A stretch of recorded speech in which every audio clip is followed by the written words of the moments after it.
Hello dear learners, कैसे हैं आप सब। आई होप आप सब लोग बढ़िया होंगे, मज़े में होंगे। क्लास 10th और 12th का रिजल्ट आ चुका है जिसका आप सबको बेसब्री से इंतजार था। एंड आई होप कि आपका रिजल्ट भी बहुत बढ़िया गया होगा। बहुत सारे बच्चों के कमेंट्स भी आए हैं। सो फर्स्ट ऑफ ऑल मैं थैंक यू कहना चाहूँगा उन सब को, और साथ ही साथ जितने भी हमारे टैक लवर्स हैं या जो इन्फॉर्मेशन से जुड़े हुए लोग हैं जिन्होंने इस चैनल को सब्सक्राइब किया, उनको भी थैंक यू, बहुत सारा थैंक यू। बिकॉज आप ही लोग हैं जो हमें मोटिवेट करते रहते हैं और जिसके बेसिस पे हम बहुत सारे वीडियोस टाइम टू टाइम आपके लिए लाते हैं। आज का जो वीडियो है उसमें हम बात करने वाले हैं सीबीएसई के एक सर्कुलर की रिज़ल्ट, क्योंकि अभी आया है क्लास 10th एंड 12th का। तो अब मार्क्स वेरिफिकेशन को लेकर भी यहाँ पर सर्कुलर सीबीएसई ने दे दिया है। यानी कि इन शॉर्ट, अगर आपको लगता है ऐसा कि आपके जो मार्क्स हैं वो ठीक नहीं है, आपको लगता है कि आपने ज़्यादा बेटर स्कोर किया होगा, किसी रीज़न से मार्क्स कम हुए हैं, तो वो सारी चीज़ें आप यहाँ पे जान सकते हैं। सो अगर सर्कुलर की बात करें तो सर्कुलर की स्टार्टिंग में बहुत सारी इन्फॉर्मेशन दी गई है कि कितने बच्चे टोटल अपेयर हुए। यहाँ पे लिखा है 16,96,770 स्टूडेंट्स जो थे वो थे, एंड 16,738 डिफरेंट स्कूल्स थे, 115 सब्जेक्ट्स, और साथ ही साथ इंडिया एंड 26 कंट्रीज़ अब्रॉड जो थी उनसे रजिस्टर्ड थे सारे के सारे कैंडिडेट्स। ठीक है, तो ये सारी इन्फॉर्मेशन फ़िलहाल हमारे किसी काम की नहीं है। और भी चीज़ें यहाँ पे दी गई हैं कि कैपेसिटी बिल्डिंग प्रोग्राम ऑर्गेनाइज करे गए इवैल्यूएशन टीम के लिए, ज़्यादा बेटर स्टाफ अपॉइंट करा गया। ठीक है, 20 ही आंसर बुक्स उनको दी गई चेक करने के लिए 8 आवर्स में, ताकि वो ध्यान से कर सकें। तो ये सारी इन्फॉर्मेशन यहाँ पर है, लेकिन इससे फ़िलहाल आपका कोई लेना देना नहीं है। तो आगे चलते हैं।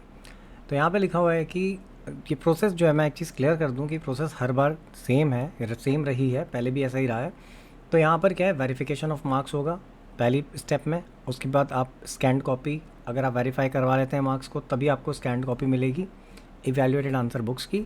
और उसके बाद आप रिवैल्यूएशन करवा सकते हैं, यानी डिफरेंट डिफरेंट स्लॉट्स में विंडो ओपन होगी और आप इसके बेसिस पे इसको करवाएंगे। कहने का मतलब ये कि अगर आप एक भी स्टेप्स की स्किप करते हैं तो आप इस लास्ट स्टेप पे नहीं पहुंच सकते। यानी कि पहले आप मार्क्स वेरीफाई कराएंगे, तभी उसके बाद आप स्कैंड फ़ोटोकॉपी के लिए अप्लाई कर सकते हैं, और अगर आप स्कैंड फ़ोटोकॉपी लेंगे तभी आप रिवैल्यूएशन के लिए अप्लाई कर पाएंगे।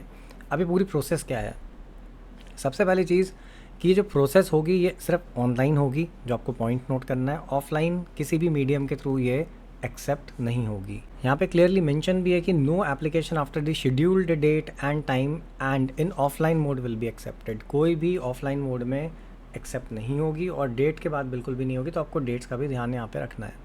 इसके अलावा जो भी चार्जेस पे होंगे वो सिर्फ ऑनलाइन होंगे, वो किसी भी मीडियम से यानी ऑफलाइन मीडियम से एक्सेप्टेबल नहीं होंगे। चाहे वो पोस्टल ऑर्डर हो, डीडी हो, मनी ऑर्डर हो, चेक हो, कैश हो, कुछ भी हो, आप इस तरीके से पेमेंट नहीं कर सकते। सिर्फ और सिर्फ क्रेडिट या डेबिट कार्ड या फिर नेट बैंकिंग के थ्रू आप पे कर पाएंगे। उसके अलावा जो भी इनकम्प्लीट ऑफलाइन या विदाउट फ़ी एप्लीकेंट्स होंगे उनकी एप्लीकेशन क्लियरली रिजेक्ट कर दी जाएगी, उनको आगे प्रोसेस नहीं किया जाएगा। Only a single application for each step पर कैंडिडेट विल बी एक्सेप्टेड, और साथ साथ एक कैंडिडेट से हर एक स्टेप के लिए सिर्फ एक सिंगल एप्लीकेशन जो है वो एक्सेप्ट होगी। The candidate must decide in advance whether he she has to apply for one subject और मल्टीपल सब्जेक्ट। आपको पहले से डिसाइड करना होगा कि आप एक सब्जेक्ट पर अप्लाई करेंगे या multiple subject. Once applied no second opportunity will be accorded. अब मान लीजिए एक बच्चा है, वो कहता है कि मैं बिज़नेस को के लिए अप्लाई करूँगा, और उसने बिज़नेस के लिए अप्लाई कर दिया, और लेटर ऑन ही रियलाइजेस कि चलो इकोनॉमिक्स के लिए भी कर दूँ। तो ऐसा नहीं हो पाएगा, या आप केमिस्ट्री फिजिक्स, तो मतलब आपको पहले से डिसाइड करना पड़ेगा कि आप कितने सब्जेक्ट्स के लिए ये ऑप्शन चाह रहे हो। Then board will not be responsible for any consequences due to revision of marks, delay in process, ठीक है, जो कि बियॉन्ड कंट्रोल हो। तो कोई भी अगर ऐसा रीज़न है, चाहे वो मार्क्स के रिविजन से रिलेटेड हो या कुछ भी हो, उन कॉन्सिक्वेंसेज के लिए बोर्ड रिस्पॉन्सिबल नहीं होगा। और अगर डिले होता है, मान लेते हैं आपको एडमिशन कहीं पे लेना है और आप वेट कर रहे हैं, मार्क्स रिवाइज होकर बहुत बाद में आते हैं, किसी ऐसे फैक्टर की वजह से डिले हो जाता है जो कि बियॉन्ड कंट्रोल है बोर्ड के, तो बोर्ड उसके लिए रिस्पॉन्सिबल नहीं होगा। Decrease even bye 1 mark shall be affected, और साथ ही साथ अगर डिक्रीज़ होता है 1 मार्क से तो वो भी अफेक्ट होगा। वैसे ये लिखा होता है पॉइंट, लेकिन ज़्यादातर केसेस में हमेशा बढ़ने पर ही रिकॉर्ड होता है, तो ये थोड़ा एप्लीकेशन रिड्यूस करने के लिए भी होता है। तो ये ध्यान रखें इस पॉइंट का कि आप अप्लाई तब भी करें अगर आपको ऐसा लगता है कि आपके सब्जेक्ट में मार्क्स कम आए हैं। In case where there is a change in marks, both increase or decrease, such candidates shall have to surrender the mark sheet cum certificate which is in their possession. Thereafter, there shall be issued a new mark sheet cum certificate. तो इस point में लिखा है कि अगर आपके marks कम या ज़्यादा कुछ भी होते हैं तो आपके पास अगर मार्कशीट आ जाती है तो आपको मार्कशीट देनी पड़ेगी बोर्ड को, और उसके बदले में आपको जो नई मार्कशीट है वो मिलेगी, यानी updated one. Processing charges are non refundable, तो सभी को पता है कि प्रोसेसिंग चार्जेस जो हैं वो नॉन रिफंडेबल है, उसके पैसे आपको वापस नहीं मिलेंगे। अब यहाँ पे पूरा शेड्यूल दिया गया है एनेक्स्चर 1 में, और प्रोसेसिंग चार्जेस जो है 500 पर सब्जेक्ट है। अगर आप एक सब्जेक्ट में अप्लाई करते हैं तो 500, तो आप जितने सब्जेक्ट्स में करेंगे मल्टीप्लाइड बाय 500 आपको देना पड़ेगा। जो भी आउटकम होगा वेरिफिकेशन का मार्क्स का वो कम्युनिकेट किया जाएगा सेम लॉगिन अकाउंट से जिससे कैंडिडेट ने अप्लाई किया था। ठीक है, जनरली लोग स्कूल के थ्रू ही करते हैं। आपका एक वहाँ पे आप जाएंगे, लॉगिन करवाया जाएगा और उसके बेसिस पे आप अप्लाई करेंगे। और जो भी इसका आउटपुट होगा यानी आपके मार्क्स जो भी रिवाइज होते हैं क्या होता है वो सेम लॉगिन अकाउंट के थ्रू ही आपको कम्युनिकेट भी किए जाएंगे। इसके लिए कोई भी इंडिविजुअल या पर्सनल कम्युनिकेशन नहीं होगा। तो ध्यान रखें, ऐसे स्कैम भी हो सकते हैं कि आपके पास से कहीं से मैसेज आ जाए, कहीं से कॉल आ जाए कि मैं सीबीएसई से बोल रहा हूँ काइंड ऑफ थिंग। तो ऐसा कुछ नहीं होता। ध्यान रखें कि वो सेम लॉगिन अकाउंट में ही वो इन्फॉर्मेशन आएगी, इंडिविजुअली कहीं से कहीं तक कोई इन्फॉर्मेशन आपके पास नहीं आएगी।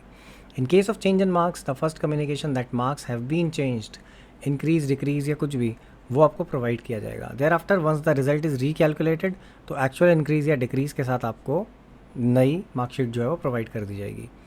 Applicants are advise to visit CBSE website for the status and verification request. तो इसके लिए आप सीबीएसई की वेबसाइट पर जाएँ और वहाँ पर आपको सारी की सारी इन्फॉर्मेशन जो है वो मिलेगी। सी पॉइंट कहता है only those candidates who will apply for verification of marks online will be eligible to apply for obtaining photocopy of the answer book and that in those subject. तो ये तो मैंने आपको स्टार्टिंग में बता दिया कि भाई जिन्होंने वेरिफिकेशन के लिए अप्लाई करा उनको फोटोकॉपी मिलेगी और जिन्होंने फोटोकॉपी के लिए अप्लाई किया वही रीवैल्यूएट करवा पाएंगे।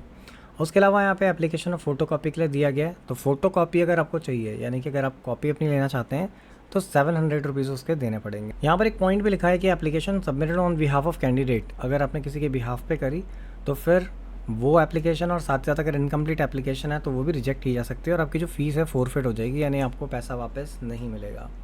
Applicants will be provided a scanned copy of answer book in their login account after blocking all information relating to identity of examiner, evaluator and any official associated with the examination process। तो ध्यान रहे कि आपको जो copy है वो आपके login account के थ्रू वहीं से मिलेगी, स्कैंड कॉपी होगी और उसमें से सारी डिटेल्स हटा दी जाती हैं। डिटेल्स इन द सेंस जैसे सिग्नेचर होंगे एग्जामिनर्स जिन्होंने चेक किया है, उनका एग्जामिनर नंबर होगा, उस सबको हटा दिया जाता है और बाकी आपके जो भी मार्क्स एंड ऑल आपको अलॉट किए गए वही सब आपको उसमें दिखेगा। रेस्ट बाकी कोई और इन्फॉर्मेशन नहीं दिखेगी।